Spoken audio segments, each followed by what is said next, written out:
Okay, Click on we the are valve. live. It's the injector. It's the injector. I'll ring you later. Andy Bannister's in the house. Good morning or evening, campers. Little Jess is in the house. Congratulations, Jess. And Steve. And Steve, congratulations. Does that mean little Berkeley's in the house too? Cheers. Graham, thank you very much. You're very welcome, mate. The Magnetar house. Our hat. Oh, I'm yes. sorry. I always We've got feel like they put it up too high.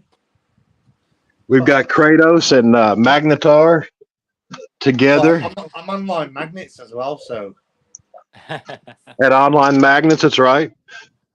3 of the best companies there are. definitely. I mean, Uh, I do use a magnet store magnet, which I cannot knock as well. I use a G90, and it's like the Evo 80. It doesn't take prisoners. let's see. We got Connie Barnes, Chris Shivik, Mr. Busby, my friend Busby, my friend I Chris was Shivik. My friend Chris Shivik gave me and Shannon some broken glass that we put in our pottery garden. Yeah, I saw it. It's nice, wasn't it? And the history behind that stuff, man, is amazing. Yeah, we'd like to have a dump truck load of it. Yeah, he's a nice guy, Chris. Yeah, he's an awesome guy. We got to meet him in Nashville. We had a great time down there. Got to meet a lot of good people. Karen. I was really jealous when I saw it. All the people that I like was there, and I'm like, oh no. Do you know the cardboard box that you would under near the fridge? Can you bring us it? Graham, are you still in England, right? I am. Yeah, I'm looking forward to going out with Roger tomorrow. Oh, great! That'd be awesome. Yeah. Yeah, we're not fishing. He's just going out with me. You said you were going to keep that a secret. Yeah, I'll stop that. Well, it was till you open your mouth. Busby said, thanks to George and Shannon for the help yesterday identifying his first bottle. Roger. He found a nice bottle yesterday. As a matter of fact, Shannon's got one just like it, I think, right here.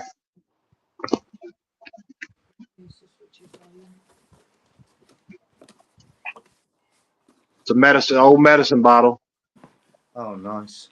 Yeah, Roger, I've got you a nice present for tomorrow. Oh, yeah. Oh, big grappling hook. Nice. There you go, mate. Grappling hook. That's that. That's one. Are you ready, Roger? Yeah. And we've got you one of these as well.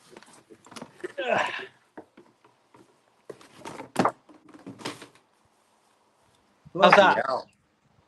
I mean, excuse me. Oh, that's brilliant. Is that okay?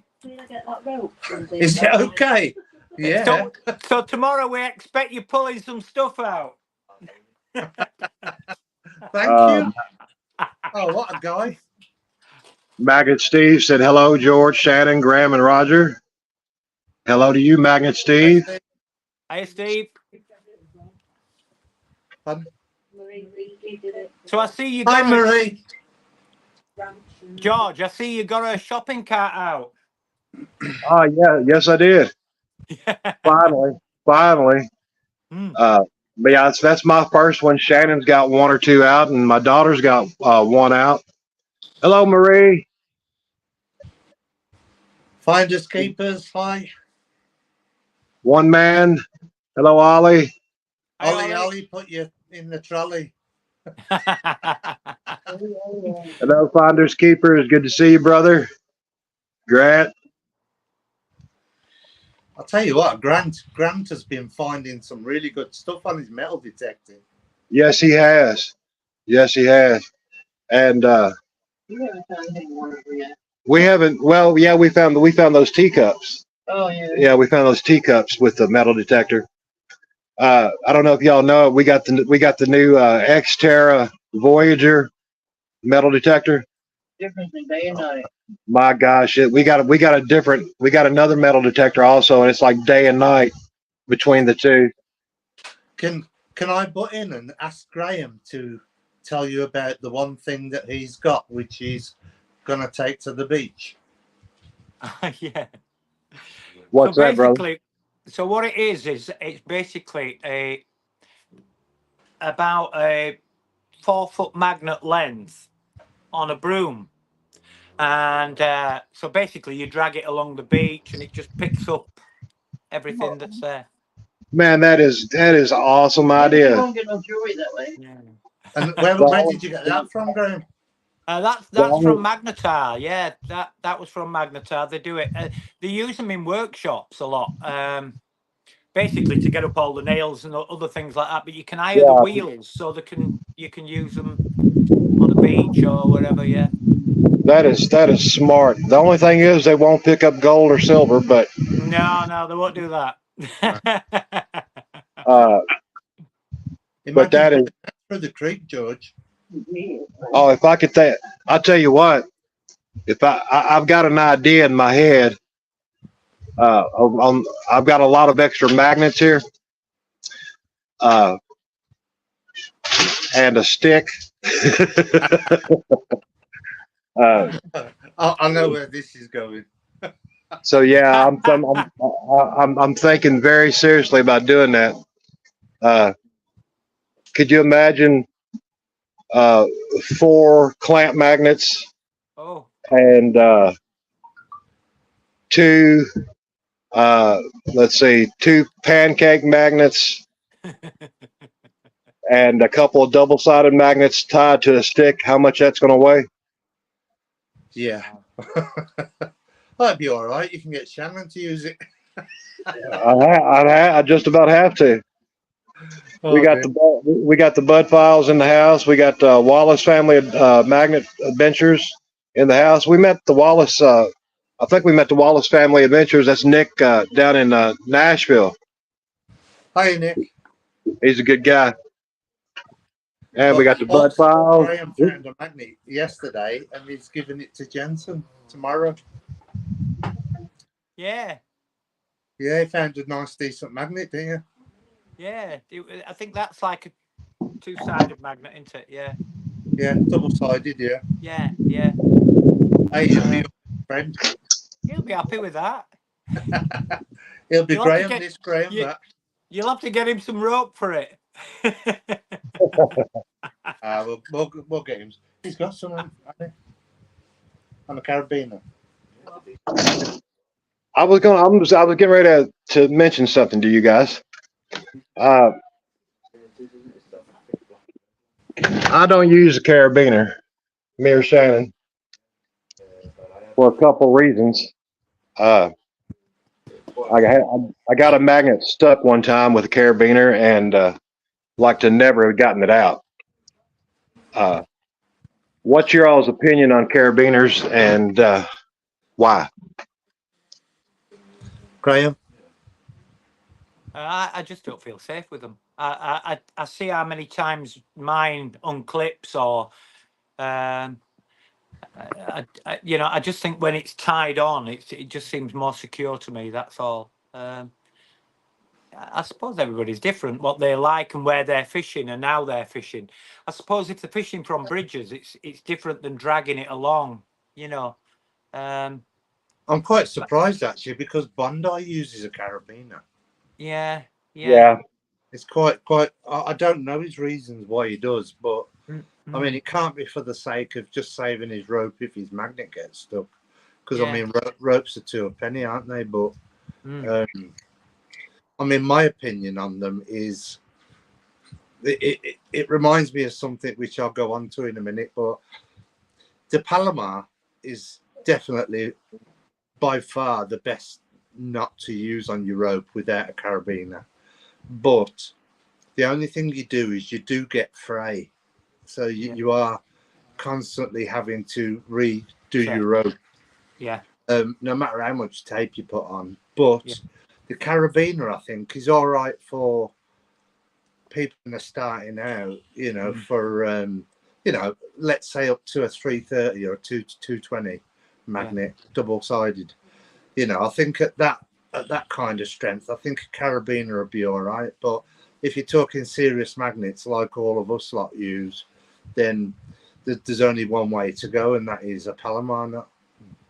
The magnet I pulled out yesterday, that had got a carabiner on it, so it and it was wedged open.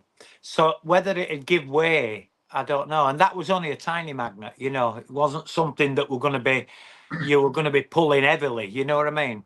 Yeah. Well, the thing that I was being reminded about when you said carabiner, George, was a couple of years ago we did Leeds. I can't remember. What was the title of the video? Roger catches a bridge or something like that. That was when you got your first magnet. And it was my first G90, and it was brand spanking new. And my first throw, I threw it out. It went dung straight on the bridge. Yeah. So that was my first throw on a proper magnet. But in Leeds, there is a lot of nails and things like that in the canal. And when I got stuck on something, I pulled and pulled and pulled, and eventually it gave. So I pulled it out and I thought, oh, thank God my magnet's still on there. And as I did a bit of talking to the camera, my magnet was on the floor, and as I finished talking, I walked off with the rope, and the carabiner had actually pulled open. And as I walked off, it just slipped out of the magnet. Wow. But you've got to look at the video. It was in Leeds a couple of years ago, and I'm like... yeah, you could... Yeah, the magnet could have gone. No. The reason I'm asking that is I was watching Bondi again myself yesterday or day before, and I was really, that's the first time I ever paid attention to it.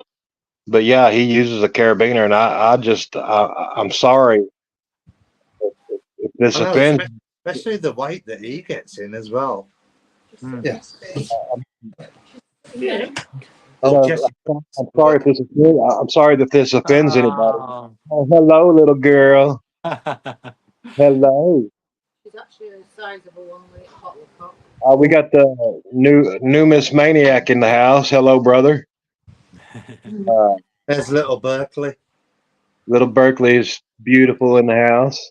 Oh my gosh, she's so tiny. She is so beautiful. 1 litre bottle of pop.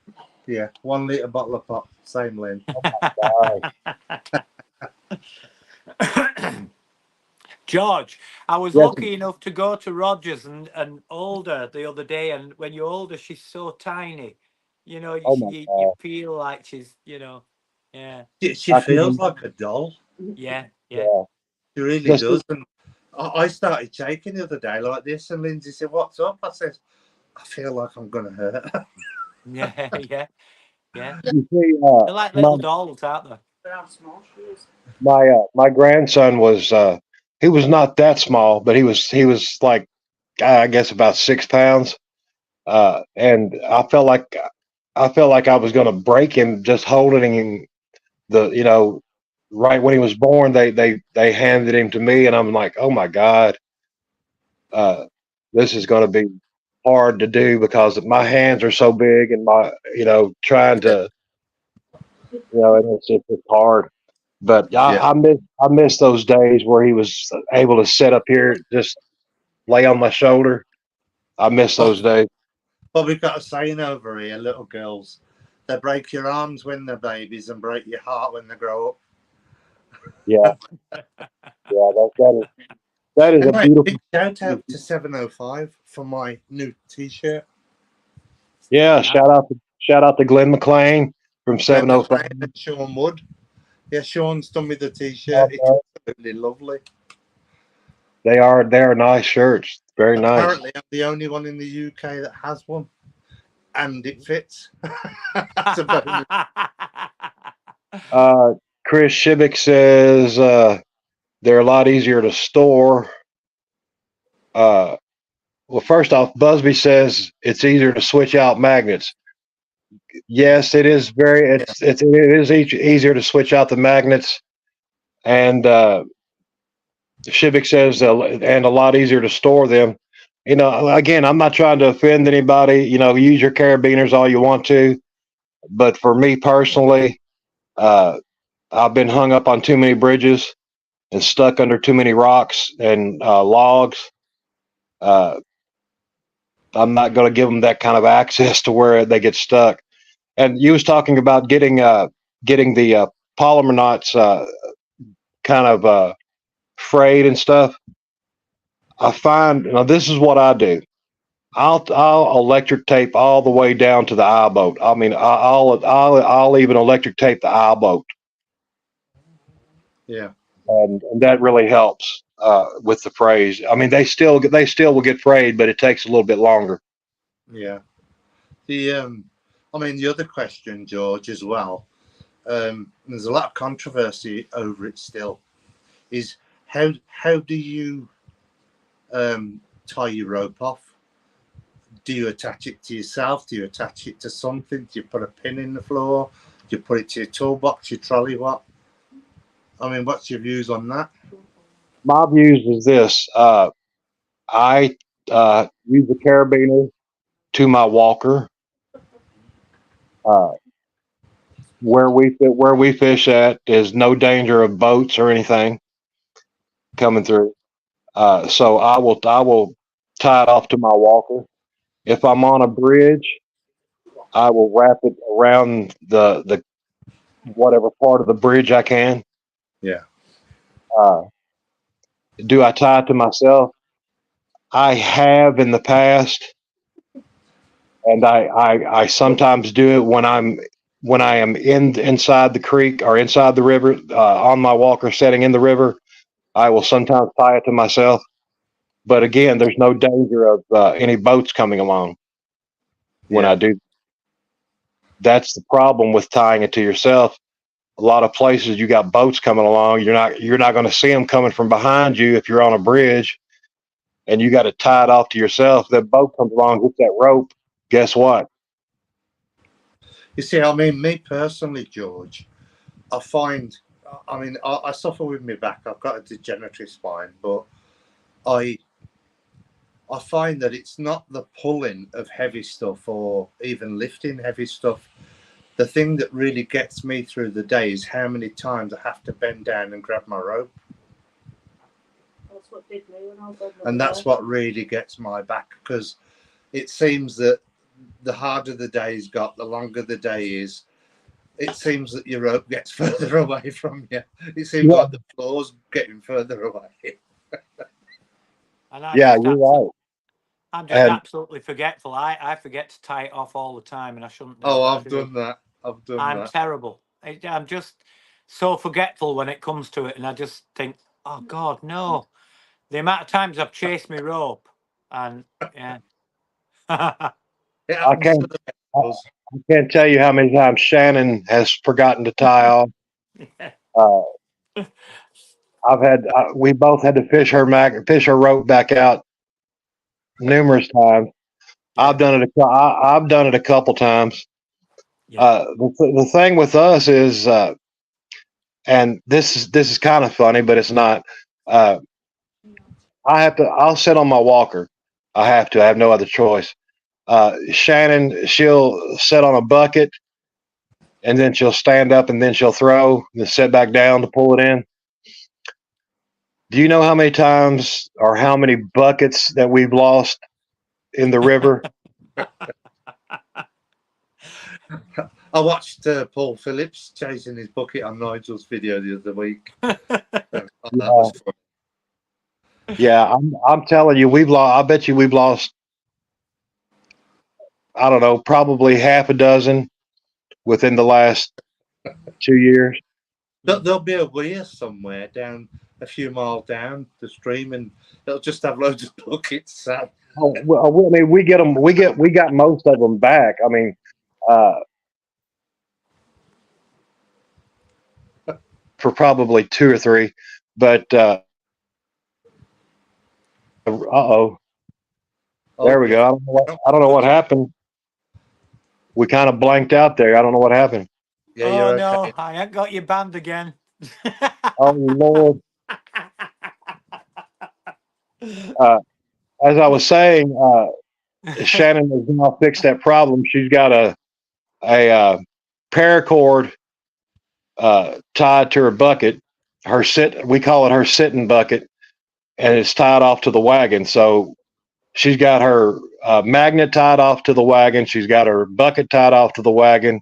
Next, you'll see is me tied off to the wagon. Hello, Yeah. we got Glenn from Lazy Lobbers in the house. Hello, brother.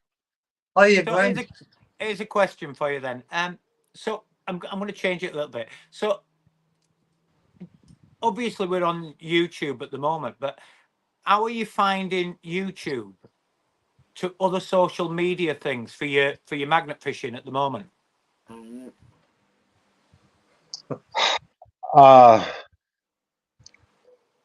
The views are down.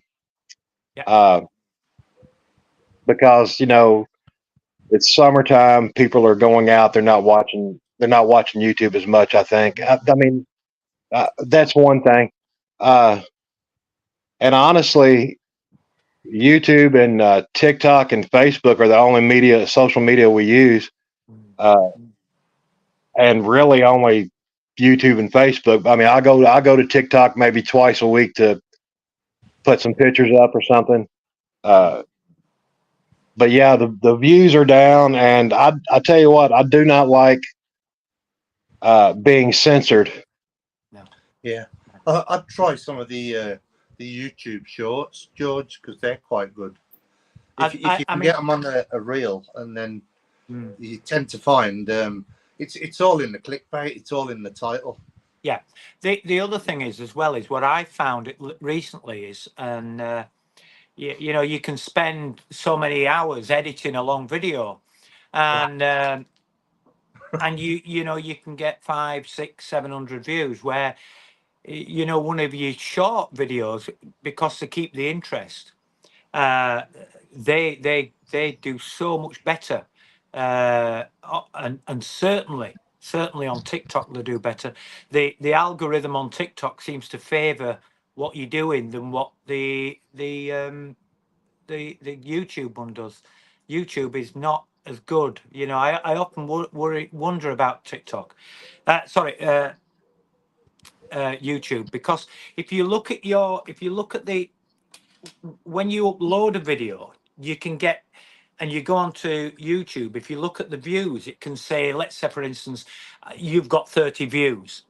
But then if you go into YouTube Studio and then look at it on there, it's as if it holds so many views back and then loads them up through the day. So it doesn't give you them all the time. You said that, didn't you, George, before last year? Yeah. And it's as if it holds them back, and it ain't only a small percentage that. You can have where it'll say 30 views, and you can have 500 views that are being held in its storage. It's like it's being held hostage. Grandma Kelly. Absolutely, yeah. So then the algorithm can't be or if it is counting them, it's certainly not counting them on the what I don't understand is that if somebody watches a video and they press the like button, it comes up. But if they watch the video and it isn't registering, how is that telling the algorithm what is going on properly? Yeah. It's something that they're going to have to address before long, I think. Yeah, I mean, and there is. Hi, Grandma Kelly. I'm sorry. Go ahead, brother. There is another thing as well. If you upload to TikTok, and when you upload to TikTok, there's another section at the bottom where you can give them permission to put ads on. On the thing. If you do that, and you press, and you can say how many days you're willing to let them do it. If you press that, it's as if TikTok then pushes your videos further out, and you get better views. It's in their interest too, isn't it? Yeah, absolutely. It's they get more revenue by that doing that. Here's my thing.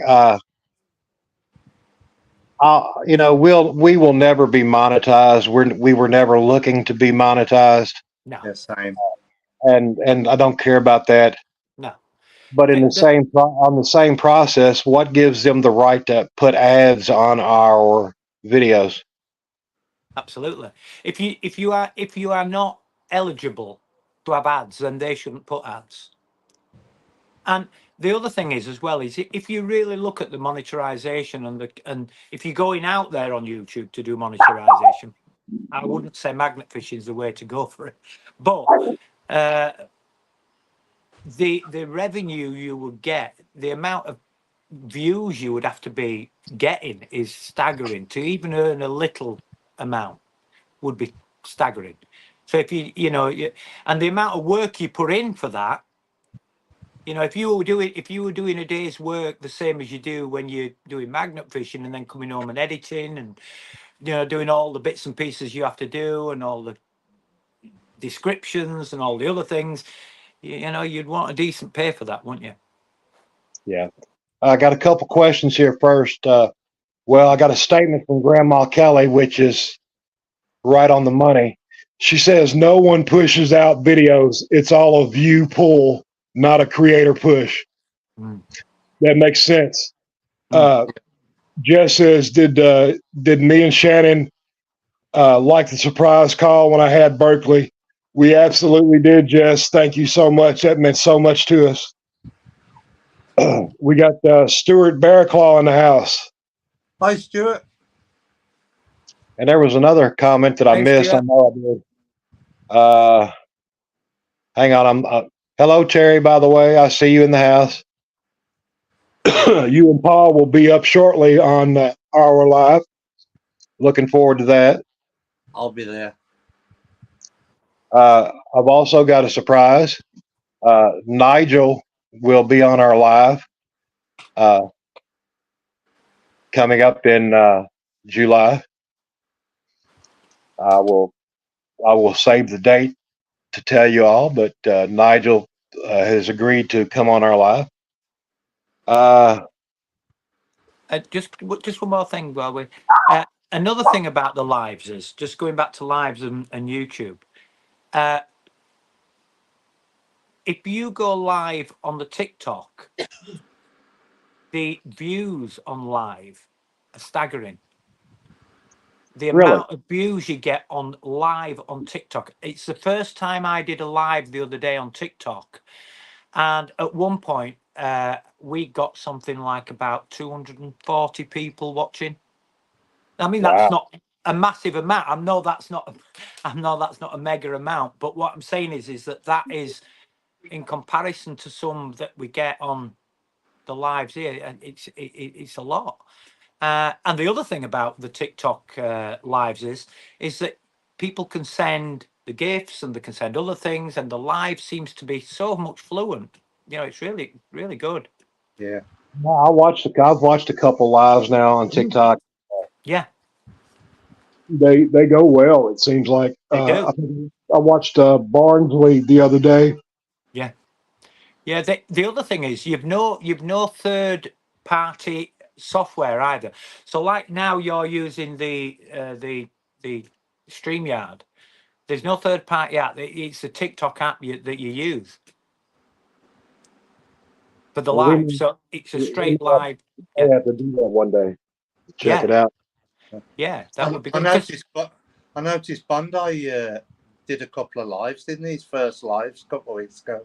Yeah, I was really surprised as well, and yeah, I enjoyed it, mate. The live. I mean, like I say, I don't usually do live things, but we were out and about, and I said, "Come on, we'll do a TikTok live," and I was quite surprised actually how easy it was, and because you don't know what kind of response you're going to get and whether you're going to get people who just going to be and got nothing. It was quite good. Grandma Kelly said, things change the farther up you go. and you are not paid of subs. You're paid of views and watch time. Yeah. Mm. That's right. That's right, Kelly. That's right. Uh, Yeah. And that's the thing, isn't it? You here's what I've noticed. Uh, I'm not saying who does this or what, but a lot of people pad their watch time. They make their videos longer, and that's how you get more watch time if people watch them. But Mm. how long can you hold interest of people? Absolutely. And it's like I was saying to Roger the other day, especially when you do the YouTube shorts, it's an interesting thing to do. I watched it was a guy that was telling you about the short videos, and he asked you to do an exercise when you're doing them. And what he said was, get your phone and flick through, look at TikTok and YouTube, and see how long that you actually watch each video. And I was looking and I was thinking, I don't do any more than 10 seconds, 12 seconds. Now that sounds silly. You go, yeah, okay. And that's so it's very limited. The interest span is very limited in the shorts as well. Yeah. Grandma Kelly says she feels that TikTok takes away from YouTube. Yeah, I She agree. is she's a YouTube creator, so she focuses on that. And, Yeah. that's the way we are too. Mm. Uh, I personally, Mm. we had when we first got going, We barely kind know of how to do good. We was doing YouTube, Facebook, TikTok, Yeah. Instagram, Rumble, Yeah. and you know what? It's just too much. It's Yeah. just Yeah. I, I don't have the attention span to do it. Shannon does all the editing and all the uploading and all the stuff like that, and she just it just drives you crazy. And Yeah. it's just too much. Yeah, same with Lindsay. Graham, as you can probably tell, Graham does his own editing and that, but Yeah. because Karen tells him to. But behind every man's a great woman. Yeah, that's right. We True. got Barry. We got Barry Chalk in the house. What's up, Barry, brother? Hey, Barry. The one thing I will say about YouTube is that, and I agree with the lady, what she's saying is that YouTube TikTok's taken away some of the YouTube things, and I agree with that. But what you usually find is, as well, especially with social media, it's like people who buy an iPhone or people who buy a Samsung. They're very loyal to each thing. So you will have people who go on TikTok who will not shift over to YouTube. They will not do that. And same with Facebook. I've had people, even my friends on Facebook, who said, "Oh, how do I sign up for YouTube?" They hadn't even signed up for YouTube. Never mind looked at much. You know what I mean? Yeah. And the one thing I were very surprised about, somebody were telling me, and they said, put a few videos on Snapchat. Just put it on, and you'd be surprised. And I was really surprised how many views I got on there. You 400-500 on just on Snapchat. But they're a different audience to the YouTube audience. Well, Yeah. twist of conversation there. We do the videos once a week. Obviously, Magnet Mad Mom and Dad. But as I did at Sonic's birthday bash, I put my microphone on and used my iPhone, and I did a video, just me, my thoughts, my chit chat, my boring gossip, whatever. But I did a good half an hour of that, and I said to Lindsay, you know what? I might do a little thing of that each week. Yeah. Just me. Whether I'm going to be cursing what I'm pulling out, or just chatting about what I've been up to. But and I'll see how that goes, and just put it as maximum half an hour. Yeah, it's Whilst amazing. It's amazing though how some things you set off on YouTube and you watch things, and then what happens is you change and you can end up watching other things. Like when I first started watching the magnet fishing, obviously everybody starts with Bondi, don't they? You know, and that kind of thing. But then you sort of you sort of look at the other things. Like I watch one called The Fisher. Yeah, and I watched him, and basically all you see of his videos is the top, you know, the top half from his but he keeps it interesting. Keeps it interesting by the things he talks about and the things that he does. And the other guy, who is nothing to do with magnet fishing, and I think he's absolutely brilliant. And it's Mike the Scavenger. Yeah. He's absolutely brilliant. I can watch him and watch him again and watch him again, and it's just, you know, he hasn't got any different camera angles. He hasn't got anything like that. It's just how good his content is. Yeah, he's dumpster diving and street collecting, isn't he? Yeah. Yeah. Well, the thing, here's some other things that people have brought up. Let me go back. Grandma Kelly says she's a short form creator with a bit of a long form and lives. Yeah. Magnet Steve said it depends on content and who it is, to be honest. Yeah. Let's see. Connie Barnes says if it's someone I really like, a lot of times I will leave it running and do other things. Yeah, I do that. Yeah. Grandma Kelly says I don't need TikTok people. YouTube pays me. Yes. Well, congratulations, Kelly. Yeah. She says she does 5 videos a day on different formats. Wow. That's a lot. That is a lot, yeah. She's doing really well. Magnet Steve says you could have a few groups go out together, show all the same finds on their channels, but if one group has a better sense of humor, it will encourage them to watch them longer. And that is the truth. I'll tell you another thing that I think is important as well. I mean, you can ask people there, but one of the things I found is that whenever you post your video, can make a big difference to the views, whether the viewing time is whether it's quite popular at that time. Yeah, you're right. It depends on the day you put your videos up. I mean, and time. Can you hear my dog barking at the TV? We started putting our videos up on Saturday mornings at 11 o'clock, right?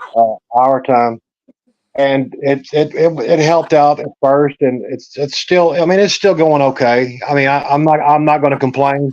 You know, some videos get 300-400 views, 600 views. Some get 100. Yeah. Again, we're not doing it necessarily for the views. We would like the views. Yeah. But I've gotten to the point where that no longer is the top thing. We just want to put content out people enjoy, and the stuff that we enjoy ourselves. Because I'll be honest with you, and I'm going to say this, and this might offend some people. I don't know. Some of these magnet fishers that we have watched before, it's like watching paint dry. I think just to be honest. Yeah. You know, I find that, and this is why, I mean, I've concentrated quite a little bit more on the short videos, just because I want the content to be short and punchy, and you know, people to see what it is, what I've got, and that's it, rather than I'm trying to please somebody for 15 minutes, which is very difficult. You know, the thing I enjoy me and Lindsay enjoy the most is that the work that Lindsay puts into creating a video obviously takes time and effort. Yes. Just to have an imagination, you know what I mean, and absolutely put those zany things in, you know, that we do. But I think the best thing I ever did was doing premieres every week. I was told, scrutinized at first about doing a premiere every week. There was people out there saying, oh, well, you shouldn't do it unless you've got at least this many members. You know what? I did a one-off premiere a couple of years ago, and the following week, all I got was messages of people saying, what happened to the premiere? What happened to the premiere? And we do Really? one every week now. And Wow. when we do the premiere, my favourite part of going on YouTube is seeing everybody pop in and watch the video and saying Yeah, hi. yeah. That absolutely makes it worth it every week. Yeah. I like to, if I mean, I do watch a lot of YouTube. I like to, especially the magnet fishing, because I like to think that if somebody's done a video and I see that they've put, if I see somebody's put something up and they've done magnet fishing, I like to give them my support, and I like to think they've put a lot of effort into this. I think, you know, just to watch it, just to see what they're doing. Whether I watch it all the way through or not is another thing. But I like to see what people are doing. Yeah, And I do think that if you look at other people's content, you try and improve on what you're doing by looking at other people's content. Oh yeah, yeah, you're right. that's how. I mean, you pick up little ideas off people. You know, I mean, we always get together at the end as a group. We have a group Yes, photo, yeah. and we do our outro together and that. And since we started doing that, there's been certain other groups that have done it and that, which is fine. Yeah. I don't feel bad against them about it, but it shows that A, they watch my videos. Yes. First of all, and B, I've helped them become better. Yeah. And I mean, when I see that in somebody else as well, and I think, oh, that would be good doing that on our video, I'll do the same. yeah. I mean, I watch. I mean, I don't know whether George will know, but George will know, I mean, you will as well, Roger. The Peakies, and I actually love the end bits of their videos when they go through all the things that they've found and all the things that they do. And they're very good. Their videos are extremely good. Yeah, you're absolutely right. And Extremely good. I'll be the first one to tell you this. I'm not ashamed of it. I steal from other people. If I see something I like, Yeah. I'm going to do it. You know, Yeah. I wish I could fly a drone. Yeah. I found out that I cannot. Yeah, I found that out. You've got to try it. That's why we gave two away, because well, we had another drone, but I almost cut my hand off. Oh. You know, so you know we did a drone giveaway for I think 1,000 subs, and then we gave another one. We gave another one away to Stuart. Yeah. And I think, George, at the end of the day, whether it's drone footage or whether it's just a collage of pictures at the end,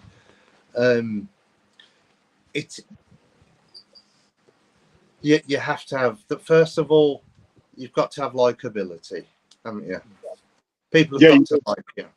People have got to like the type of person you are, whether you're a Frank Spencer or whether you're, you know, a Magnus Magnusson who's straight and, you know, very dry and, you know, but they've got to like that, and then they've got to when you've got all these little ideas and you can put the perfect combination together and make the perfect meal and the perfect ingredient, then you've nailed it. And if you don't try that, then you're never going to know. No. And that's, you know, that's the thing. I like having people on this live that, and pardon the pun, I like to have them that people that are real. You know, like you and Graham here. You are the same on camera as you are off camera. I know this because I've talked to both of you off camera before. Yeah. It's the same thing, and you've got the personality on the camera as you do off the camera. Me and Shannon are the same either way. we're both kind of blunt. We're both kind of ignorant, you know, and we like people to be themselves, and that's the kind of people. More gorgeous in real life than she is on camera. Well, you know, I am a handsome devil. The thing about YouTube is, I've got a face for radio, apparently. Yeah, me too. And Shannon, sorry. Go ahead.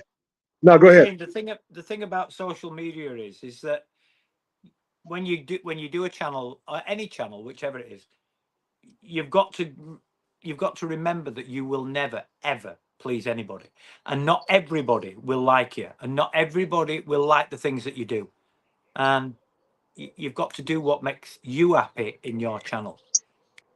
Yeah, absolutely. And you know, and I found that out when we first started doing videos. When we first started doing YouTube videos, we were doing urbex and paranormal stuff, and we had a video. You may have seen it, you may not have. It's been almost 4 years ago. We did a video of an abandoned train. Yeah, I was just going to say that. And we got close to 20,000 views on this video, and it's a 20-minute video. Wow! I don't know how you got up there, to be honest, George. Well, here's the thing. Here's the thing. I don't know why it got so many views. I'm glad it did, but and we couldn't help it. But you know, we shake when we walk. The camera, we didn't have a gimbal or anything then. We just had a handheld camera, you know. And so it was shaking everywhere, and it was wobbly, and of course, and we didn't know how to talk to a camera. We just talked like ourselves, which is what we always do anyway. And we got, I don't know how many comments, but we got a bunch, and we got a bunch of positive comments, but boy, we got a whole lot of negative comments too, you know. And that's when I figured out, well, you can't please everybody. Yeah, like Graham said, yeah, you can't please everybody. You know, and I figured the haters will always hate. Yeah, they always will. They always will. They always will, and they will. You will always get the people that will find fault or do anything, and I don't. Nigel's got the best attitude, and that is that if somebody wants to come on and put a thumbs down, thank you, he says. You've given me a view. Exactly. Exactly. Yeah. If they want to go out with ill intent, they've actually done you a favour. Yeah. Grandma Kelly says, Roger, go you, be genuine, and you will get your audience. Be positive, have fun. That is the secret of my success. Thank you. Grandma Kelly, and that's why we love you, Grandma Kelly, because you're you, and that's why people love you. You're genuine, and we got to meet Grandma Kelly in Nashville, which was great because she had her fur babies with her, and we got to meet them as well. Grandma Kelly is something else. Let me see here. I got a few more comments to catch up on. Busby says, I agree with the fact people don't watch some videos that have taken days to get together. He also said he's made a 59-minute video and only get 10 to 12 minutes average watch time. It's hard. It's hard to get watch time. It is.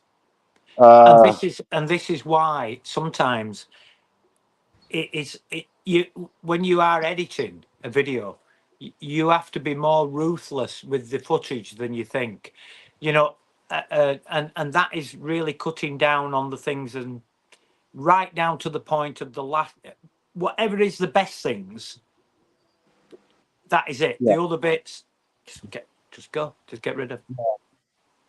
Glenn from Lazy Lobbers made a comment. I'm gonna paraphrase it because I can't remember what he said and I can't find it. But he says he just does videos for himself to look back on. Yeah. Yeah. Even when he gets older. Yeah, And Makes good memories, doesn't it? And you're never going to lose them. absolutely. that's the truth. Yeah. And that's that's one of the reasons why we do videos and stuff is because I want Ezra to see Yeah. what we've done. We're not anybody special, No. but we're special in Ezra's eyes. Yeah. And I want him to remember, and this is what YouTube does. It gives you an avenue for your kids and your grandkids to look back on, and they can say, "Wow, Grandma and Grandpa were on TV." Yeah. And that to me, that's special. Yeah. I mean, that originally was my thing of YouTube, is that I have two. My daughter's got two twins. They're 5-year-old now, and my YouTube was really about them seeing me doing something. I mean, obviously, Roger will tell you, I fell ill and came out the other side luckily, touch wood. But it makes you realise that you're not invincible as well, and that your time is pretty short, and so you've got to make these things count, if you know what I mean. Yeah. Yeah. Think Yeah, you you look back on it and they can be proud. Absolutely. Yeah, absolutely. Will they? And somebody made the comment. I'm not sure who it was. Do make your videos as if 1,000 people are going to watch it, even if there's only one person going to watch it. And that's the truth. Really? And Yeah. that's why Shannon and I are the same on every video. And Yeah. people may not like what we do, and that's fine. Yeah. But we like what we do. It's And funny because a guy on YouTube said the other day, and it really stuck with me. And he said, "You are better off having 20 people watch your video than 20,000 people who don't want to watch your video." yeah, That's ironically, I said that to Lindsay the other day. I says, I use YouTube Studio and YouTube Buddy, and it says how many genuine viewers and whatnot. But I can say that I'm not monetized. No. I haven't got thousands of members, but the people that do watch every week, I know 110% they are genuine followers. Yeah. yeah, Yes. And Absolutely. I would rather have that many genuine followers than 2,000 non-genuine. Haters. Yeah. yeah, absolutely. If all I ask is if you're going to hate us, put the thumbs down. Yeah. If you don't like us, put the thumbs down. That's all I ask. Absolutely. Because it's a view. It's a wonderful thing, because the same people, if you met them in real life, would never say the same things that they do when they send messages. They wouldn't say that. Keyboard warriors. Yeah, keyboard warriors, exactly. Yeah. you, in fact, I was watching yours the other day. That short the other day, Roger, where the guy's at the other side of the canal, shouting at you. Oh yeah. Unbelievable. Yeah, we was out with Nigel that day, and I'll tell you a little bit of background. He was saying, "You can't fish there. These are private waters." I said, "No, they're not." He says, "Yes, they are." I said, "Look," I says, "you may own the area, but you do not own the water. The water is natural." I said, "It's come from natural sources." I says, "and you do not own that water." He said, "Well, you're trespassing." I said, "Well, so if my dog was to fall in the water," I says, "are you going to take him to court for trespassing?" He said, "Don't be so stupid." I says, "Well, you're the one being stupid." And he says, 1 minute he said that we had never been there before, and we had. I said, "We can prove it on YouTube." And then he turned around and says, "Well, you were here the other week." And I said, "Well, I thought we'd never been here before, you idiot." Yeah. Absolutely. So I tied him up in his own words, and I says, "Well, anyway," I said, "I can't carry on talking." I says, "I'm busy magnet fishing." Yeah, you did right.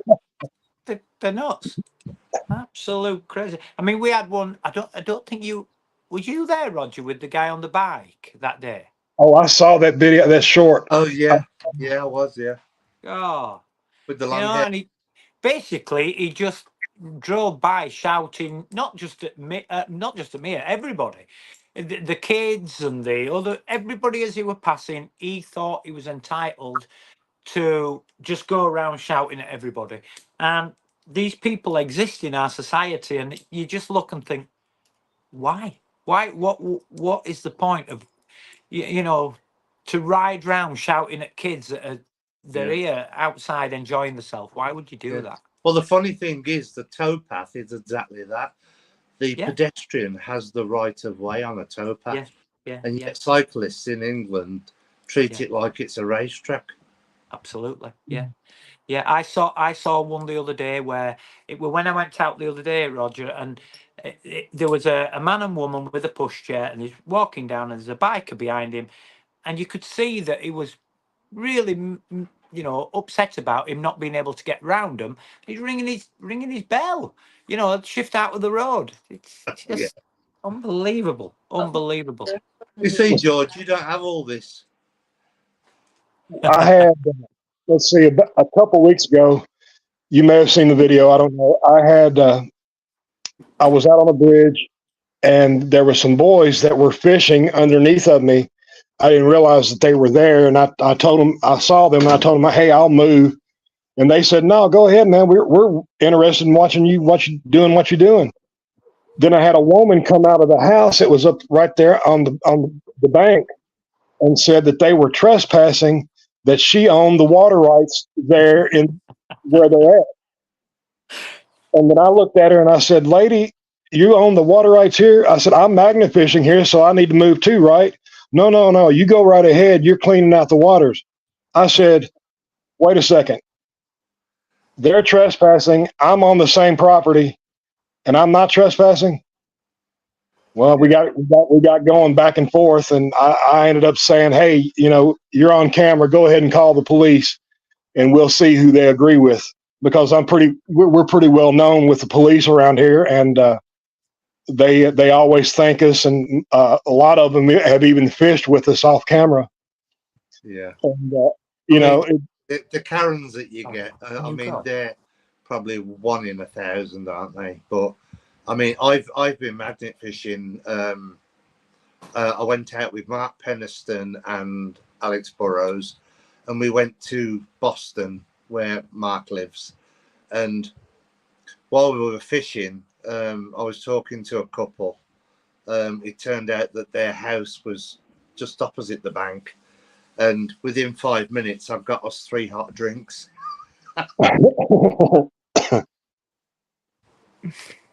That's funny. You're going to run into those people that think they own the world out there. And, I'm just going to continue doing what I do. Absolutely. And, whatever, if the police tell me to move, I'll move. Other than that, you can forget about it. You see, we've had, I mean, a lot of people go on about the Canal and River Trust in England. And I must admit, I've had one that was a bit so-so, but every other one that I've met has been great. And I've been there, and I've even cooked him some lunch. We've been there cooking burgers and that, and I said, yeah, send him a burger over, and he sent a thank you, and he says, you're always welcome back here. You've cleaned up lovely, and blah blah blah. And it's just, I think, how you treat them. If they come across and say, well, look, we don't permit magnet fishing here, and and fair enough, you move along. There's 2,500 miles of canal in this country. Well, in the UK, should I say. So I think if they don't want you to fish in 100 meters of it, then I think there's plenty more we could go to. Yeah. Shannon and I have had a problem now with the weeds and briars growing up where we fish at on the bankside. And I mean, I'm talking about they're over my head high. in a lot of the areas, and our parks and recreation, the same as your CRT, they will not clean off the banks. They will not do what they're supposed to be doing. Yeah. So Shannon and I decided to buy us a brush cutter. Well, we've got this brush cutter, man, that will cut down a tree. Yeah. And we're going to start doing that once the heat goes away a little bit, probably next week. We're going to start cutting down a lot of brush, and I'm going to call the Park and Recreation, tell them that we've done their job. Can we get paid? Yeah. I mean, theoretically, magnet fishing is doing the CRT's job. Yeah. But yeah. I mean, That's, 9 out of 10 people that ask us what we're doing, and we tell them, and they walk past, and then they'll come back and they'll say, "Thank you for doing what you've done. You've really helped. It's such a shame that the CRT don't do it." And I know CRT is technically a charity, but what are they doing with the money? exactly. If they're cleaning the waterways, because they certainly don't keep the banks clean, because that actually falls by the wayside, and the boaters who are permanently moored in that are keeping the banks tidy and putting flowers in and herbs and so on. And they do like an award scheme. It's quite clever, really, because they do award schemes to get the boaters to keep the banks tidy, which is actually their job. So instead of paying somebody, they just give somebody a bunch of flowers each year. Yeah, absolutely. Johnny's Corner's in the house. Hello, brother. Good to see you in here. Because we're doing it. But yeah, our Parks and Rec group is basically a charity as well. But get this, what you all call a towpath, that they call a walking path over here, and it's called a greenway, which is owned by the park. The Park and Recreation just got a $1.5 million grant to refurbish a par 3 golf course, which no one uses. $1.5 million, and they can't spend $200 to just have somebody come out and weed eat or brush cut. Actually, the CRT, I was speaking to a guy in a van a couple of weeks ago. We had a good chat with him, a good half an hour. And I said to him, I says, "Are you actually employed by CRT? Do you get paid?" And he says, "Yeah." He said, "But CRT are getting rid of our jobs because there are so many volunteers." Yeah, there's a lot of volunteers there. The problem here is that they won't even pick up the garbage. Shannon and I are having to go out and pick up garbage off the soccer fields and off the towpath, out of the parking lot. They won't even send people out there to do that. Yeah. And they just now got a $1.5 million contract or a grant. Come on. That's ridiculous. Grandma Kelly said, "Keep in mind, George, if you remove the weeds and the bank slides, you can be held for that damage. All I'm saying is be careful."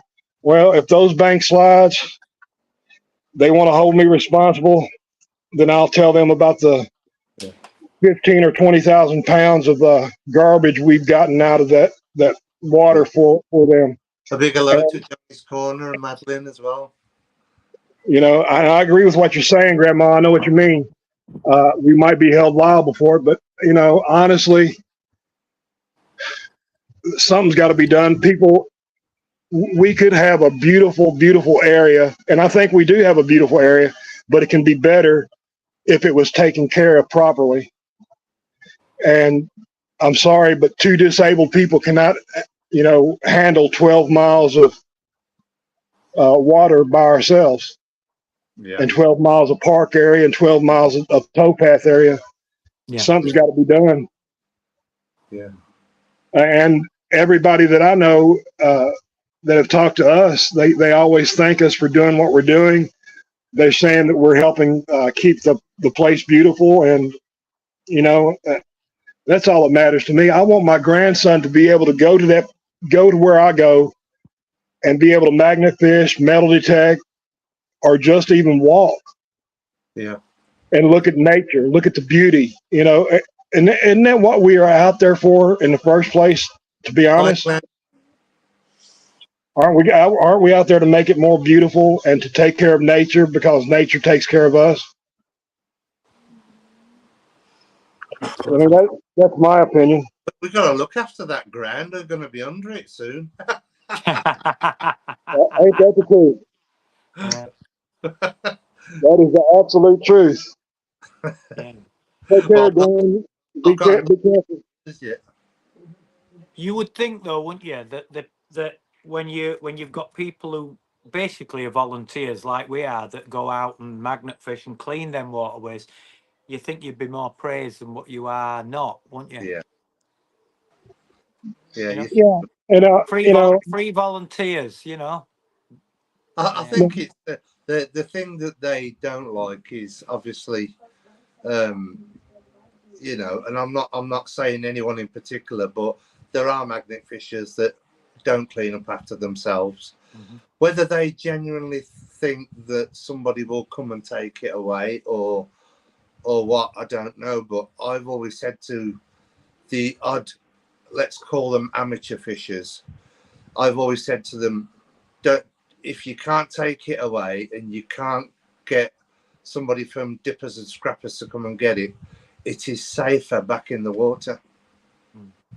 Because otherwise a child could come down, you know, impale themselves, or, you know, something, or a dog could run into something, you know. But I said, it's when it's on the towpath, it becomes a danger. And that's what CRT's problem is. They don't like the fact that some magnet fishers leave the scrap on the towpath and make it where they could possibly face a lawsuit that they're going to have to explain is not to do them. One of the things that they could do, Roger, is very similar to what they did in the Netherlands, which when I went out to the Netherlands, is that you download an app on your phone, and what you have to do is anything that you get out of the water, you stack nice and neatly. You take a photograph of it. It goes to the authorities. They acknowledge that you've done it, and then send you something back to say, "Yeah, we'll come and collect it," and they come and collect it. Yeah. Yeah. Now, if they've got all the millions of pounds that they have to be able to do things, they could set an app up that does that. Yeah. Here's one of the problems here. There are times when Shannon and I cannot put any more scrap in our car, and we will put it in the trash bins that are there. I think Ollie's made a comment, and I can't actually see it. Can you see that? He says something like, "Our man comes." Our scrap comes magnet fishing with us, so it's a bonus for them. Yeah. Yes. That's good. Absolutely. We actually take our own trailer. Yeah. Well, we've got a policy, and the people that come out with us know our policy, and that is simply this: we take the scrap away, we recycle it like it should have been done in the first place, but we go out of our way to recycle it. We've been out and bought a trailer, so that's come out of our pocket as well. We've just come out of the scrap. So the scrap has paid for the trailer. The scrap then pays for the fuel. The scrap also pays for coffee and sandwiches, whether it's burgers, sausages, cheese and salad, ham, whatever. But we always give back every week to them people that come out with us, because it's not about the money. You know, there's another comment there from Grandma Kelly. Can you see that one? Yeah, she says the stuff is not safer in the water here because kids jump in and play in our waters. Better on the path or dock than unseen in waters. Better just to complete cleanup. Also, and Roger, you're right. The scrap, we do a total recycle as well. Whatever we pull out of the water goes to the scrap yard. And I'm here to tell you, not many people do what we do. I'm talking about magnet fishing. But when Shannon and I go out, I don't care if it's magnetic rock; it goes in a bucket. Same. Everything we pull out of the water goes in a bucket, and it goes to the scrap yard. And if we cannot get it in a bucket and into our car, we take it to a trash bin. And that's the right way to do things. We don't leave stuff laying on the towpath, or we don't leave stuff in the water. We don't, We'll pick up where other little left it. But the problem is this: There's a couple that do that. there are a couple of, like what you said, amateur magnet fishers around here that will pull stuff out And throw it down either on the bank or on the towpath. Yeah. And that's just. I totally agree with what Grandma Kelly said. Obviously, things are different where she lives to. I mean, we do have places like that where people might jump into what you might call a lagoon or whatever, but we have quarries over here, the odd quarries, and people do jump in. Sometimes there's accidents, sometimes there isn't, but it's normally the dumping stop for small motorcycles and things like that. But I'm just talking about the canal, Grandma Kelly. People don't swim in the canals, not where we are, because you may as well swim in rat pee. You know what I mean? It's when you come to things like ponds and stuff like that and lovely areas, then we've got a place up the road, a water park, and it's common that people will go in there and swim. The kids will do it all day long, and I myself and Ricky Mann got permission from the park to fish it, and we hardly even got a couple of buckets of stuff out, which was good. So they're carrying on doing that. I'd never say put scrap back in the water there, but I'm just talking about the canals, where people won't be swimming. Yeah, well, I mean, the canals, you got to understand the canals there. I've seen from all the people in the UK we watch, the canals there are nasty. Yeah, they're really nasty. Didn't Jess get some kind of infection in her eye from? Yeah, didn't Jess get some kind of infection in her eye from canal water? It did. Oh yeah, and it was awful. I mean, it wasn't pink eye; it was red eye. I hear you. And it's this water here that we fish in, that 12-mile stretch, I wouldn't swim in it. Shannon and I do go in the water, but we have on our waders when we do. But the water's nasty. I talked to an EPA scientist that told me that the Kentucky waters are the nastiest waters in the nation. Blimey. Well, we've got a problem over here at the moment, George. The companies are under investigation that dumps raw sewage into the waterways, in the sea and so on. And nobody really puts their hands up, but they're doing it through the night and whatnot. And there was also an incident a few weeks ago where one of the valves was leaking and released E. coli into the water that we drink. Oh, wow. So a lot of people were having the vomiting and diarrhea. And hello, Richard. Richard Rice is in the house, Magnum Mission. What's up, my brother? Glad to see you here. So, you've got to be careful. I mean, it's okay if you're going out wading in obviously in emergencies in shallow water, but over here you wouldn't, if you knew what was in the water, you wouldn't go into it. I mean, I had this vision as a kid that you could step down into the canal, walk across, and step out. But obviously, I've grown up and learned that that's not actually the case. But yeah, you would definitely come out with more than you went in with. Well, see, the canals here in Kentucky, if you was to step in and try to walk across, you'd be walking about a mile. Yeah. They're big. We got a different type of canal system over here, or what we call canals. The thing about it is, Rod, The dam I do. the thing about it is once you get in them canals, the silt is that deep, isn't it, Roger? It's like quicksand, isn't it? Yeah. Yeah, it's so deep. I mean, and that's where people slip up. Yeah. Excuse the pun. But yeah, I've done that. Yeah. I'm trying to recover Lindsay's magnet and grapple hook. Well, I was out with Kingfisher and we was doing a river and they couldn't get it off and it had lodged onto a tree that had fell into the water and we didn't know what it was. So I had to go in without waders to get it out because it wasn't that far out. I've got an audience on the bridge and I said to Lindsay, I said, you know, the first thing that's going to happen to me, I'm going to slip. And of course, first step, boom, I ended up slipping straight on my butt, banged my head, and I actually slid into the water. I didn't walk in. But yeah, I got them back. I got them back, and geez, was it cold.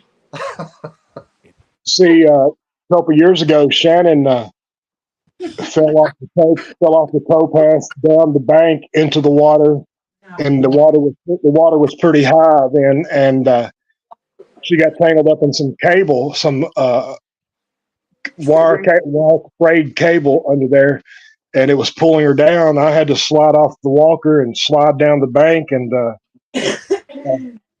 pull her out because she was almost. I slide around on the canal banks just as much as I walk, but you don't see it on camera. Yeah.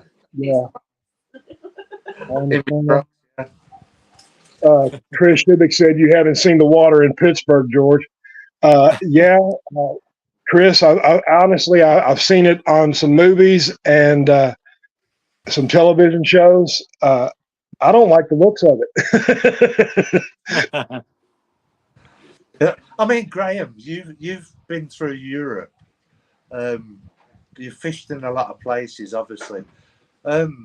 What are the waters like where you fish in comparison to what's in the UK? In the Netherlands, they were very similar. The canals are pretty similar, really. Dirty and filthy. As you go further into Germany and that kind of thing, the waters seem to be a lot shallower. And obviously, when you get into Bulgaria, they're very shallow waters. You know, you're hitting lots of rocks, and so completely different. Wow. But yeah, I would like to one day go to Amsterdam.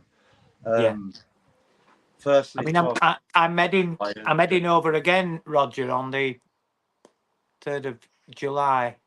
Yeah, because it's the magnet fishing. the magnet global magnet fishing, isn't it? Yeah. Well, so that should be fun. Sorry, George. I'll just say to Graham while I think about it. I was speaking to Mark Peniston today, Boston Magneteers. Yes. And I told him to contact you because he's wanting to go. Yes, he got in touch with me. He's a great bloke. I think is George left? No, it's froze. Oh no, George, come back. We love you. He's left us.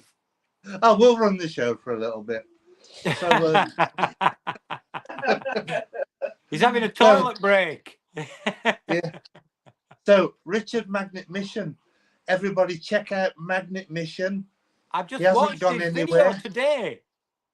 Yeah, he hasn't gone anywhere. Part 2 is out today from when he's out with Harrison, his son.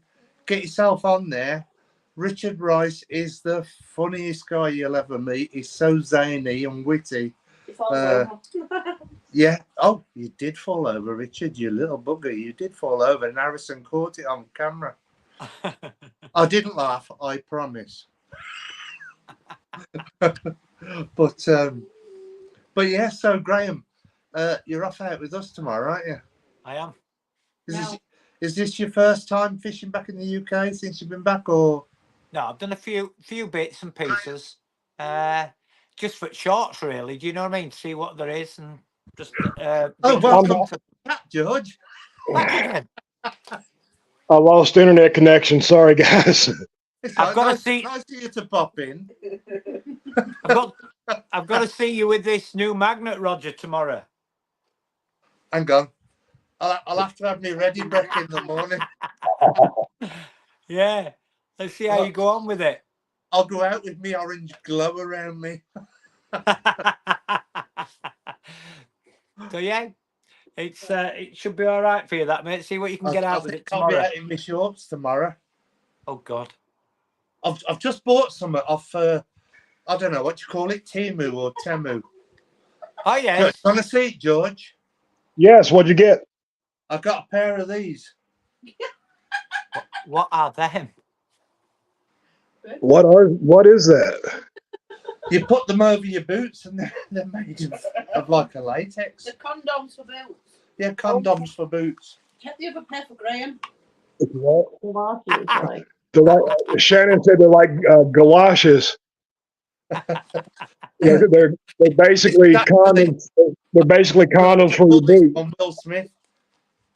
Keep my wife's name out of my mouth.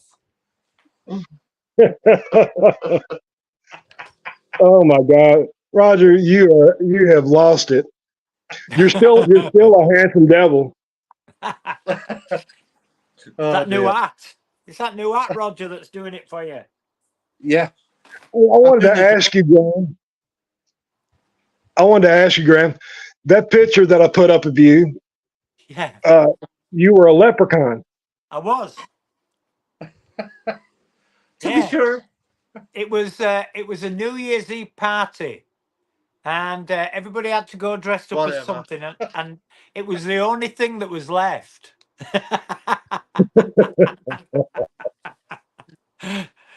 Speaking of leprechauns, we got Tall Paul in the house. Doing your granny's bit, pal. Doing your granny's bit. Good to see you, brother. He does not fit the concept of a leprechaun. He's too tall. But I thought that was funny. See, the thing of it is, when I do these lives, if I find pictures on the internet of you that are embarrassing or funny or whatever, I'm like YouTube. It's called fair use. Yeah. It's fair play, and I will use them. Just remember, George, the tables could turn one day. There are no embarrassing photos of me on the internet. Hey, well, yes, there is actually. Roger, there's always that thing called Photoshop. We could get a picture of George about 5 years old in his shorts with his skull cap on like that. You would have seen it. I promise you. You would have seen me in my diapers and my corrective shoes and a cowboy hat. Oh wow! I'm gonna have to put that picture online one day. Oh God! It's hilarious. That was only last year it was taken. Now I'm playing. So George, how did you end up? How did you end up starting the lives then? What made you start doing the live videos? The thing of it is, Graham, I wanted to do something totally different than everybody else. I wanted to do something that would bridge a gap between the UK and Europe and America. That's why most of our guests are from the UK or Europe, because I wanted people in America. I wanted people in America to get to know everybody from the UK. Yeah, we'll give UK a bad name. Okay.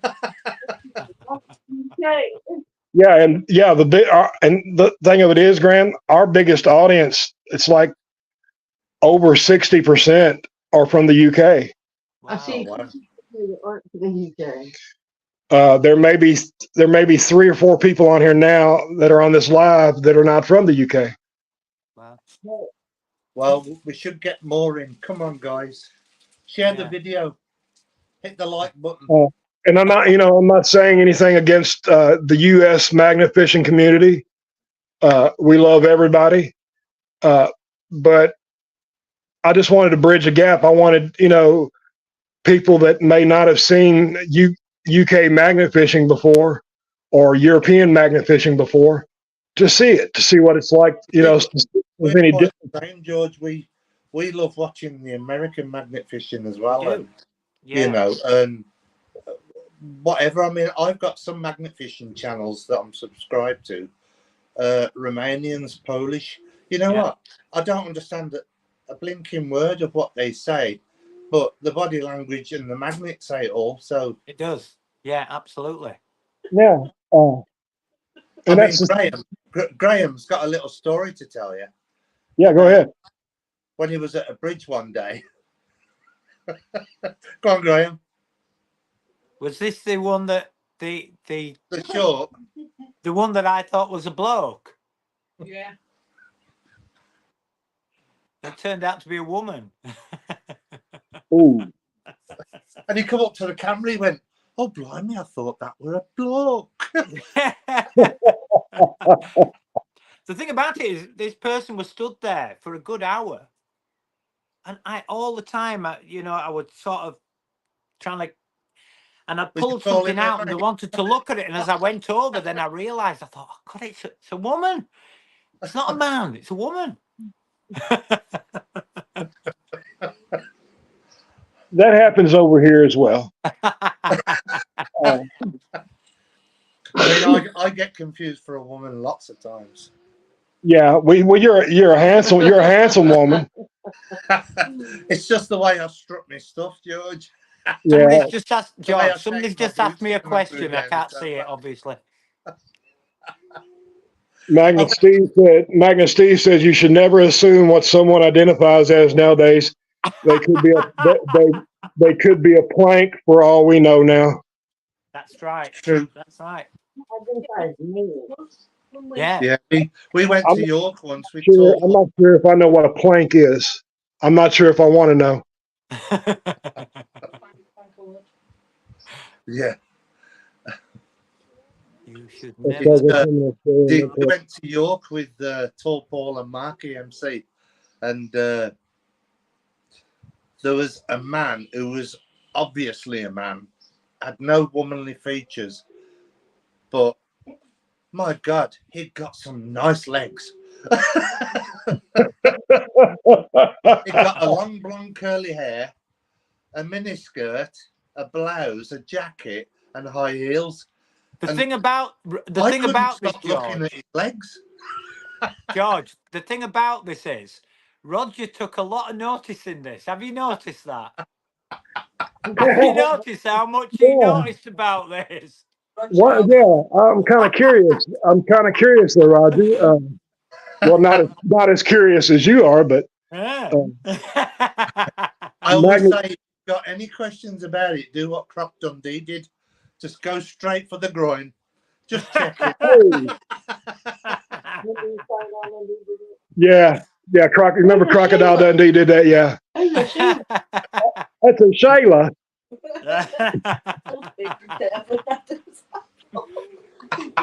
It did as well. It did buzz me, honestly.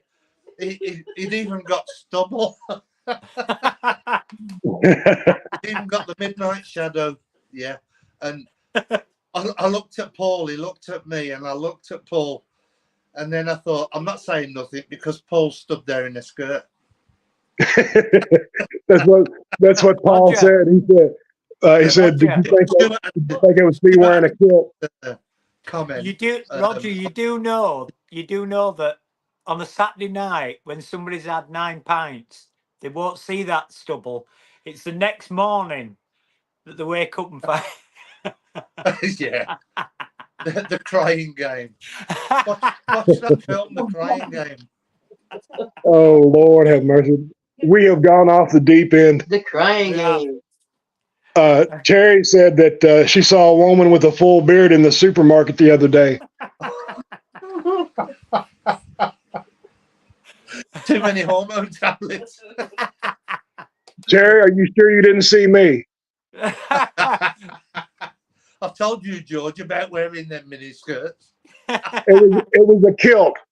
I say Kingfisher, Stuart Jones. He had the best title for the video from York, because Paul had hired a scooter, Paul and Marky, and it got it up there, the Flying Scotsman.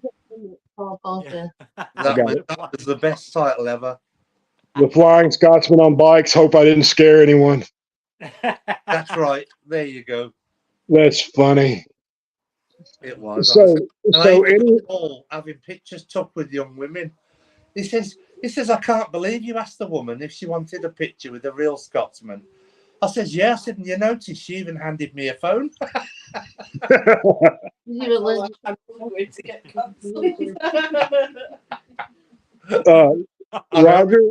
Roger Lindsay says that you can walk in her heels better than her. No comment. Lindsay, I want pictures. I cannot comment without a lawyer present. Yeah, don't incriminate yourself, Roger. Oh, one years ago, my oldest son, me, and who else was it? No, it was you, your brother, and your nephew. Me, my brother, and my nephew, and we all put women's clothes on for a laugh, and we all got names. I think I was Raquel, and I'm starting to worry here now. Yeah, I am also, Graham. It's all joking coming aside, out now. Joking aside, I mean, we're from an old school generation where, you know, we can have a little bit of a giggle about it. And you know what? I've only got this to say. Lindsay's got gay people in her family, and you know they've commented on me. You know about I'm talking years ago, not now, and says, oh, you know, your boyfriend's got a nice bum, Lindsay. And she said, what do you think about that? Me telling you that. I said, well, as long as you don't touch it. I says, it's all right. I says, each to their own. And that's the way I look at it. My oldest daughter is she was bisexual. She's now got 8 children, you know, and she hasn't done that with a woman, you know. But the way I look at it is this, you know, people these days, they're just, you know, they're more open than they used to be. You know, being gay or transsexual, but whatever, you know, is more accepted. And, you know, I think to myself, if that's the way you want to be, you're still the person you are inside. Absolutely. Yeah. So be what you want to be. Life's too short. Absolutely. Because she won't ever have a great grandchild. Yeah. All her grandchildren are. Yeah, it's like Shannon was talking about her aunt, and again, these are not our opinions; these are the opinions of others. You know, Shannon's aunt will never have great grandkids because all her grandkids are homosexual or trans. Or whatever, you know. And we're just worried about the next generation. Yeah, like Shannon says, is there going to be another generation? Because we're, you know, and again, I'll put it in a nutshell, George. The world we're living in now isn't the world we were living in as teenagers, is it? No, it's not. And again, to each their own. You know, everybody, and I don't want to make anybody angry or upset or offend anybody. That's not my purpose. You know, we went off on a deep subject here. Everybody to their own selves. Do what makes you you. I don't care.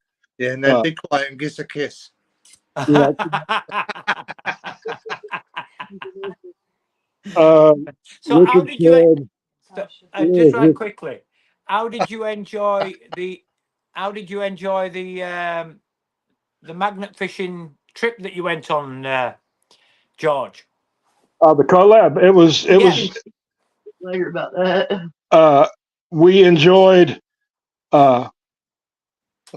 meeting the people. We enjoyed. How can I put this? Some of it. There was the traffic was terrible. I hate traffic. I hate being in the car that long.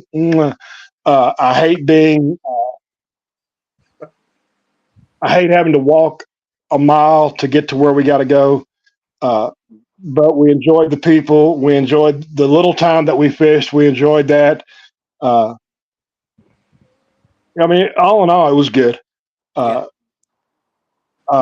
Johnny's here, so it was a good. What Johnny did, he put on a great event, and there was people that we got to meet that we would never have gotten to meet any other way, and so it was a good event, a good time. But How for many? you and Shannon travelled. Sorry. I'm How sorry. many people? How many people went to the event? 50? Maybe 50 or 60, I think. I don't think.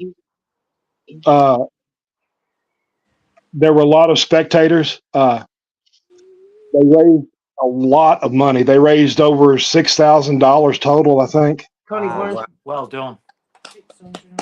Amazing that. Yeah.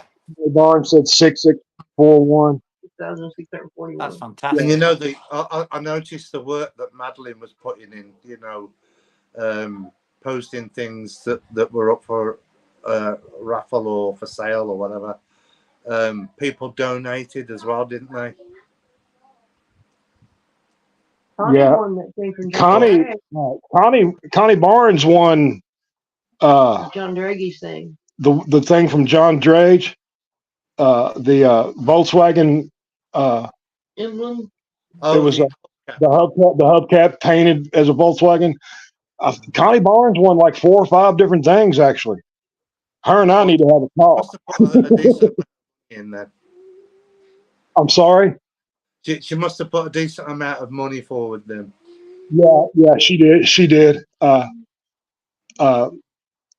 a bit. Joker's Magnet won a couple of the kids' metal detectors. He won 2 kids. Oh, he won two. He won 2 kids' metal detectors. He donated one to I think Johnny's daughter, and he won the adult metal detector, the Xterra Voyager as well. I'll tell you what. I wish I could meet Joker. He seems like a really nice guy. Well, his name's Frederick, isn't it? His name was what? Joker's name is Frederick. I don't know. Everybody called him Joker. His name's Frederick. Bouchard or something. Bouchard or something like that. Something like that. He's actually going to be on our live coming up pretty soon. Très bien. Très bien. I got to brush up on my Francois. Yeah. Just remember plastic bucket. Remember that. You'll be all right. Hey, but listen to this. 1, 2, 3, 4. 1, 2, 3, 4, 5, 6, 7, 8, 9, 10, 11, 12, 13, 14, 4, I can go on. Well, see, can you count in Japanese? Ich nisonshi go rock stitch HQ. Well, good. That's great. I can do that too. I can do Japanese. I didn't know you could do that. Aren't you special?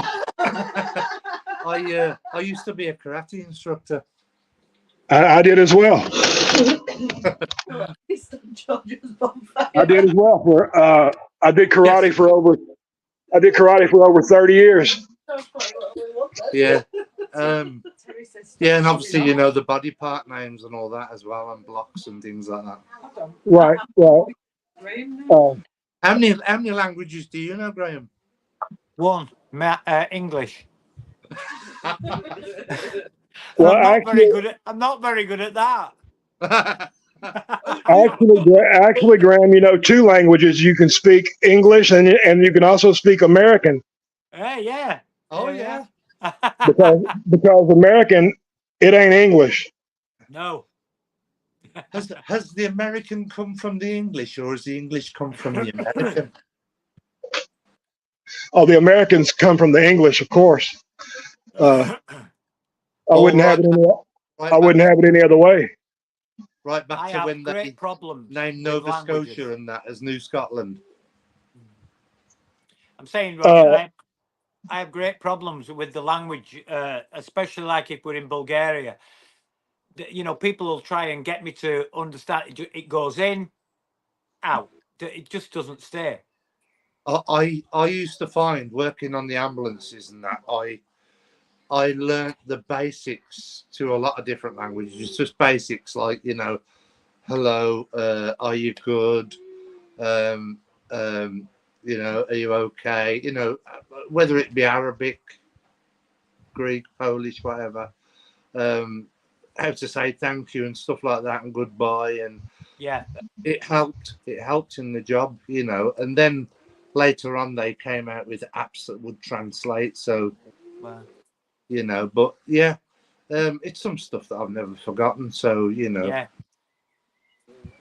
Somebody says I always try and learn the swearing first. Yeah, me too.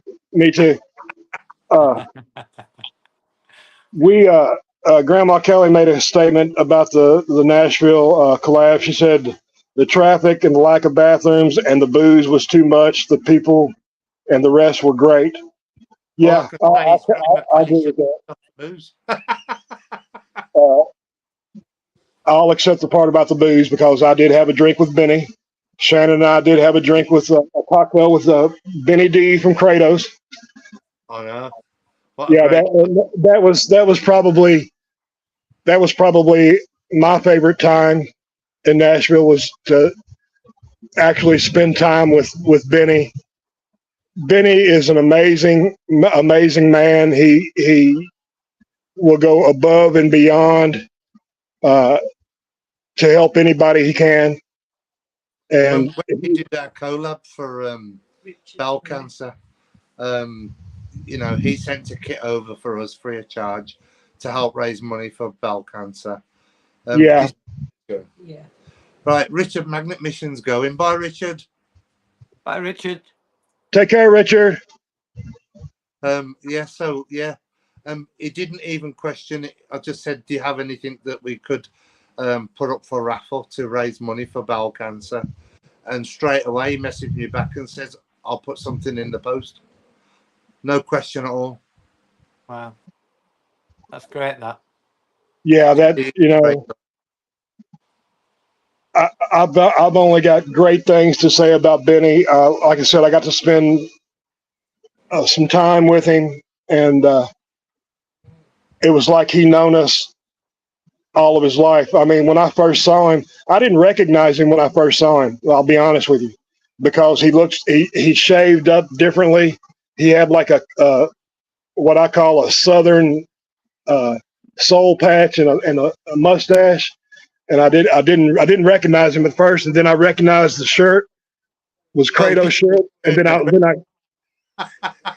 he said something, and then I said, Benny, and I gave him I'm telling you, you won't believe it, but there's pictures out there. I gave him a big, wet, slobbery kiss right on the mouth. Like I say, George, at least he wasn't wearing a dress. It's amazing the amount of people.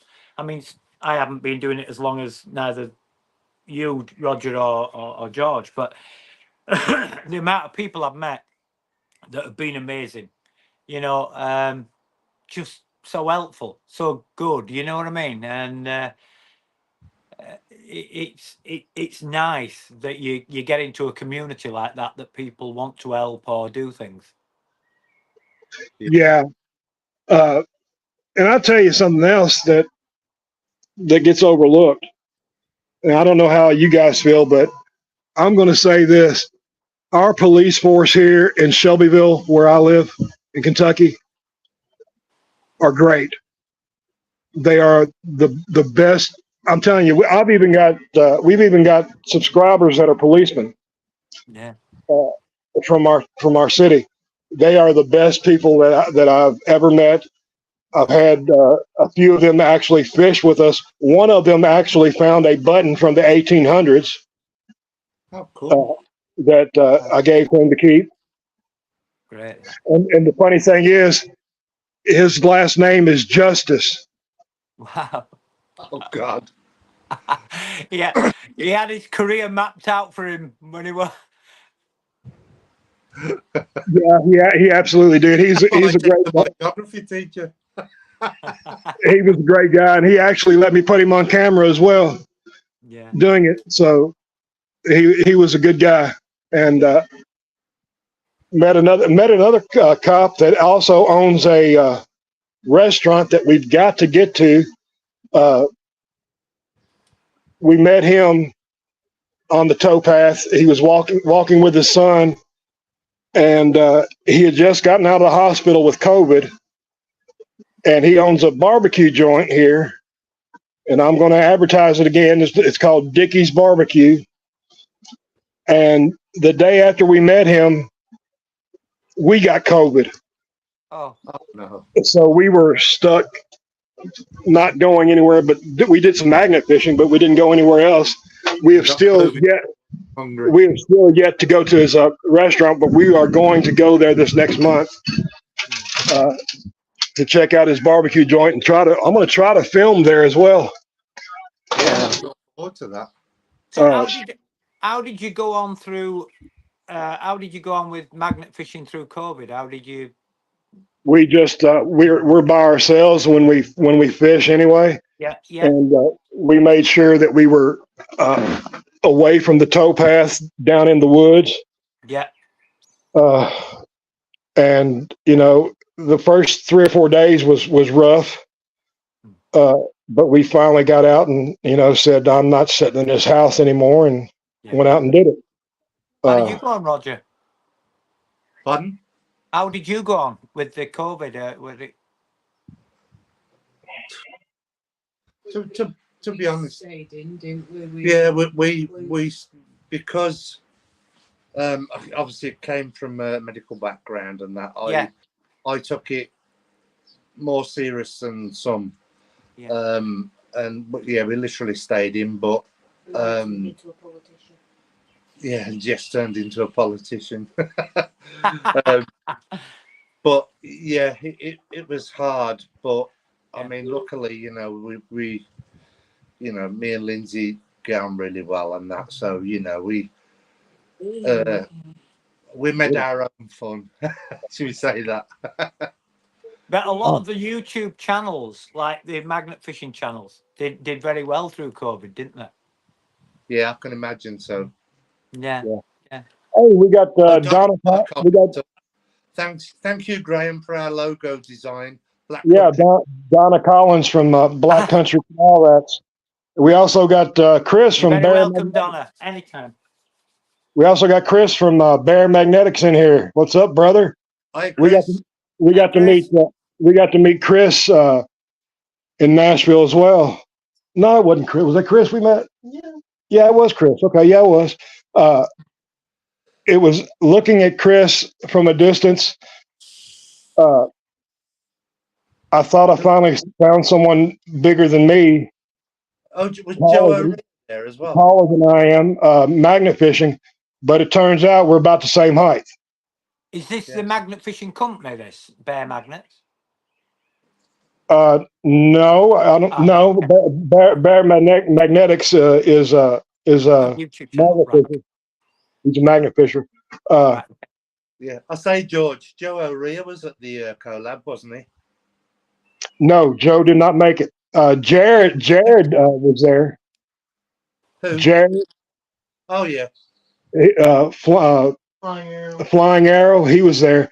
Joe messaged and said he couldn't make it towards the last couple of days.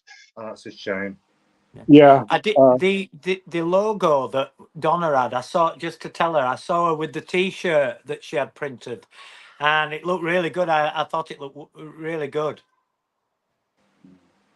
Yeah, I love.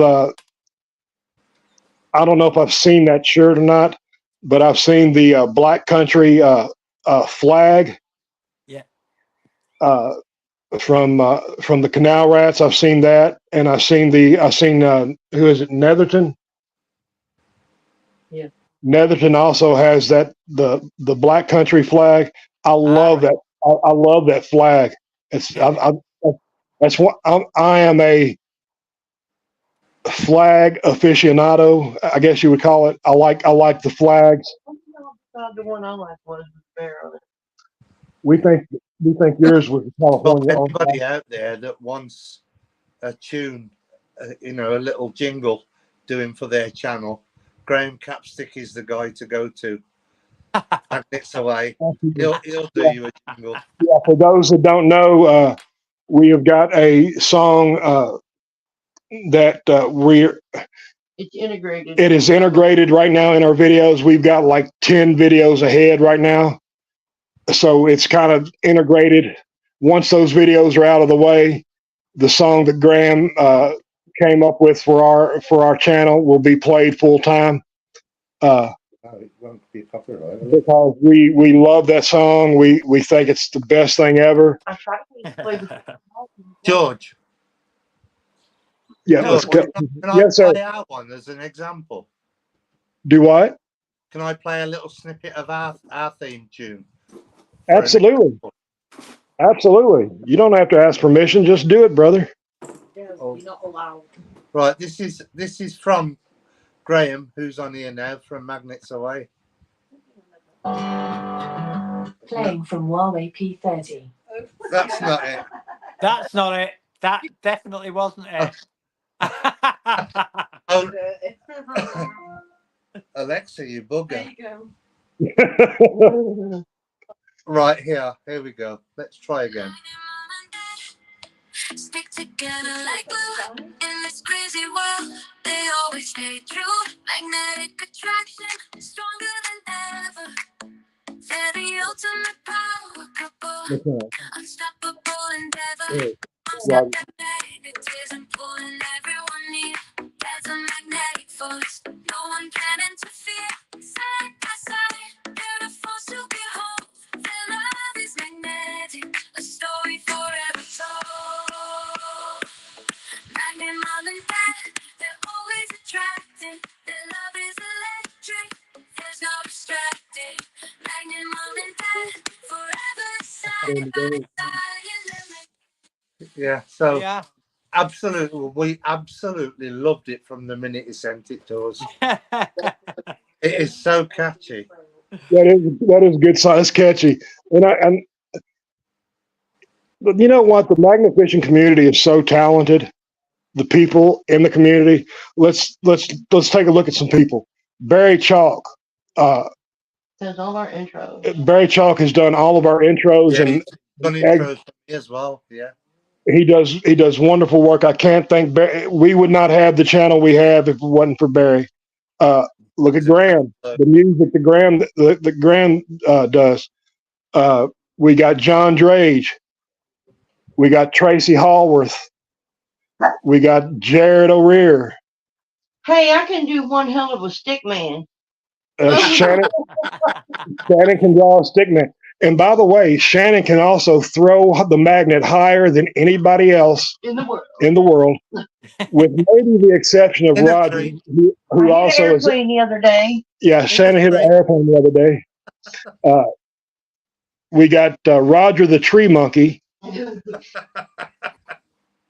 Or is it? No, we called you the Tree Cat. That's what it was. The Tree Cat. But there's so many. I mean, there's so many talented people. Maddie from Johnny's Corner. There's just so many talented people out here. Too many to name. That do all kinds of things for different. For everybody. And I love that. I love the fact that there's so much talent out there. Yeah, If I was I- if- only on about this with Tall Paul the other week. You know, there's only ever been one Tall Paul, and there'll only ever be one Tall Paul. You say Tall Paul, they know who you are. Mark exactly. E. James Pearson, you know, they're iconic. You know, Yeah, they absolutely they absolutely are. You know, and my hat's off to them for being that way. And they got, you know how they got that way? For being themselves. yeah, I will say this is, I mean, Roger will know. There's like Ollie, and there's Baldy Rick, and there's Yes, Brian. You know Brian, don't you, as well? yes, Absolutely brilliant. yes, they Absolutely are. brilliant people. Just, you know. Yeah, I mean, just And the thing about it is, I was, you know, when I first set out, I was invited out with them, and they make you feel welcome. They, you know, they tell you what you need to know, and they're so good. yeah. It was Ollie Barnes. I used to work with Ollie in the healthcare industry, and that's where I met him. And then one day he says, "Look, you know, I've seen you magnet fishing." He says, "Is there any chance we can come out?" And he always puts out to people, "Oh, it was because of Roger we got into magnet fishing." And you know, they really enjoyed it. They found car seats and all sorts, signs, and they've just had the book since then. And I mean, they're growing so fast, you know. And Yeah, of course, you got the four Magneteers as well. absolutely, yeah. yeah, And absolutely. Baldy, Rick, and Brian, they're Ah, brilliant, absolute brilliant people. yeah. If anyone can ever get to go out fishing with them, go out with them. They are the most genuine people you'll ever meet.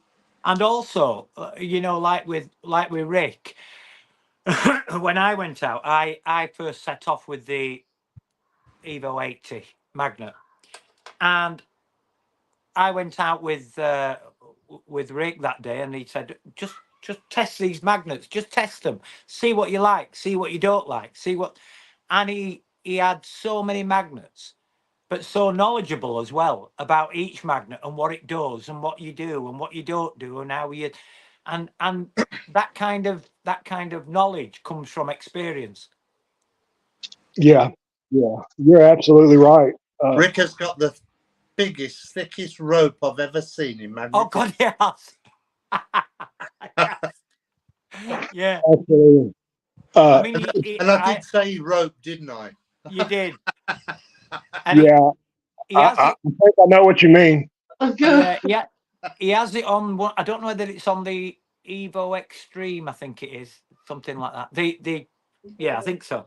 And that thing to throw. Oh God, that is extremely hard to throw. I'll tell you what, Rick gave me a grapple hook, and it was made from car suspension springs, the four of them, and he welded them on. And I'll tell you what, we still have it, and I'll tell you what, it does. If it's going to grab something, it grabs something. You know what I mean? It's heavy as well, so it digs in, and I love it. I love it. You just know that if you know, if you was out with them lads who we're talking about, and you were to get a magnet stuck, if there's anybody who out there who could get it free, they would get it free. Yeah. Just replying to Finders Keepers comments. Yes, Grant, it is actually, it really is. I was saying the other day when I used to do karate, sometimes I'd have some of the kids in the supermarket come up and say, "Hi, Sensei," you know, and they'd be semi-scared of you and that. But it was an honor. When I used to do Army cadets, I've met what was the teenagers as adults, and they've still called me sergeant, and I'm like, you don't have to call me that no more. And they've gone on to be mayors and things like that. And yeah, for somebody to turn around and say that we were the reason they started magnet fishing, it is, Grant. It is. I'm glad for every day of happiness they get out of it, because as Ollie does, I do it for my mental health. As a lot of people know, I lost a daughter couldn't find anything that would preoccupy me. And you know, we got into the magnet fishing, and to my surprise, Lindsay loved it as much as me, and I can't imagine my life without magnet fishing, to be honest. Yeah. And Uh, if you ever get chance, George, I mean, I were lucky that, you know, I'd seen Roger's videos before I went out, and I got in touch with Roger and this and that. I was lucky enough to go out, and the thing about Hi, Johnny. the Go ahead. thing I love about Roger's videos, and the thing that I enjoy going out with Roger, and is that Roger's group is about his family. It's about his children. It's about his family. It's about everything else, and that community that they have is just amazing. It's the best thing ever. Yeah, absolutely. Graham. Absolutely, 100%. Hey, Corey, how you doing, brother? By the way, before I go any further, for those that were in the military, Roger, I know you were. Graham, I don't know if you were or not, but thank you for your service. If you've been in the military, thank you all for your service. No matter what country you're from, you're performing a service. And there's a present for me. And here's we was talking about artwork. I want to show you this artwork. Shannon just handed it to me. It looks like me. It is. She wanted to put a skirt on it, but she wasn't sure about the color. Oh, she even did it in red as well. I'm going to carry it in my wallet because it does remind me of Roger. It's too skinny to be. It's too skinny. Shut up. Shut up. At the group. Roger, Yeah. would you rather have the magnet, or shall I bring you some high heels? Which would you? Bring the high heel. Questions, Graham. I tell I you, don't want to give you a magnet if you want in the high heels. I tell you what, Graham, you could bring the high heels. I will mail over that tin of 1920s eye mascara we found from Max Factor, and But you don't laugh about high heels until you've seen Tall Paul dressed up as Kylie Minogue. Oh God. With gold hot pants on, singing "I'm Spinning Around" at a collab. That was something I will never forget. I have got to get a picture of that. I know there's pictures on here somewhere. I will find it, Tall Paul. I'll send you some, George. I keep them for my lonely nights. Oh, oh no. I'll tell you what, Marky and Tall Paul, when you say people are up for a laugh, that anything goes with them pair. They're so funny. I will say one thing though, Roger. They pull some amazing stuff out. Oh God, yeah, they do. Oh God, they do. Bye, I Terry. mean, they really do pull some amazing things out. Bye, Terry. Yeah, they do pull out some amazing stuff. Shannon just brought up a good point. Do you realize how much more intelligent we have become since we started to magnafish? And I'm talking about the magnafishing community in general, because we're finding history as well. Yeah, I never liked history at school, but yeah, I've learned. It makes you do the research to look things up and bring it to light. You know. I learned something else as well, George. What's that, brother? I can't stand up straight on mud. Yeah, that's me too. The straightest I stand is when I'm standing on a bridge and I'm holding onto the rail. It's the only place I can walk as bad as I do walk and actually look normal and have an excuse for it. You don't look normal anyway, brother. Honestly, I mean, I look nice and clean now and shaven and all that, but I do too. Give me 24 hours and I'll look like I've been dragged through a head backwards. I am trying to let this grow out as long as I can. It's getting on my nerve. I think you'll do a head shave again, George. You think I'll do a head shave again? I think you're right. I went out. I just now went outside, man. It's 97 degrees God. Fahrenheit. Oh, that'd be no good because if you shaved your head, you wouldn't be able to see because all the sweat would be going in your eyes. I'd have my hat on. You know that. You know that way. But look, guys, we have been on here for a little over 2 hours. We've had a great talk. Before Leah gets home from work. Do y'all have anybody you want to shout out or anything? I'd just like to say to people, be safe out there. The weather's hot at the moment in the UK and in USA. Drink plenty of water. Take plenty of water with you. Magnet fish safe, and don't forget, have fun. That's the main thing. Absolutely. Yeah. What about you, Graham?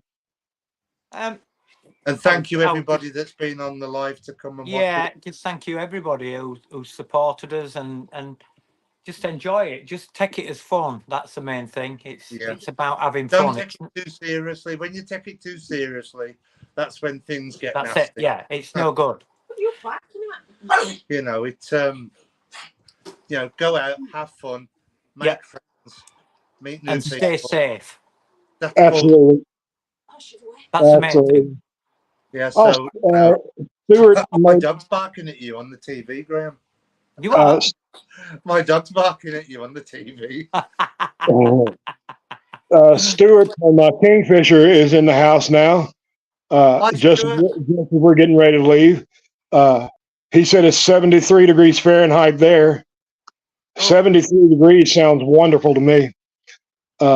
Nice. But I wanted to shout out. I wanted to shout out Patriot Magnets, Patriot Magnet Fishing. Scotty B. Yeah. Wonderful guy. I hope he's doing well. I hope everything is going better for him now. Just a wonderful, wonderful guy. We learned a lot from Scotty when we first started magnet fishing, and I want to thank Northwest the Northwest Magnet Crew. Hello, Jensen. Hi. Because if it wasn't for a couple of people in the Northwest crew, we would have never started magnet fishing. People like Steve Harrison from Blackpool and DS, Dan Slack, Paul Houlihan, all great. And those were some of the first people we started watching. And if it wasn't for that group of people, we would not have been doing it. So I want to thank them. Roger, thank you as well. We fell in love with you. Long time ago. Quite a while back. We started watching you. It was just you and Lindsay and a couple of the kids on the bank. But we got talking about the computer stuff. Yeah. Shannon said we got to know you because something to do with a computer or something, editing software or something. And if it wasn't for Roger, we would have never met Graham. Yeah. And I thank you for that. Graham just wants to say hi before we go. Sure. She's awake now. Hello, baby girl. Hi, Berkeley. Ain't she a doll? Yes.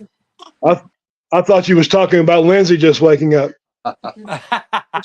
She's got, thanks to John Drage, she's got her own magnet mom and dad. Hey, can you put her back on?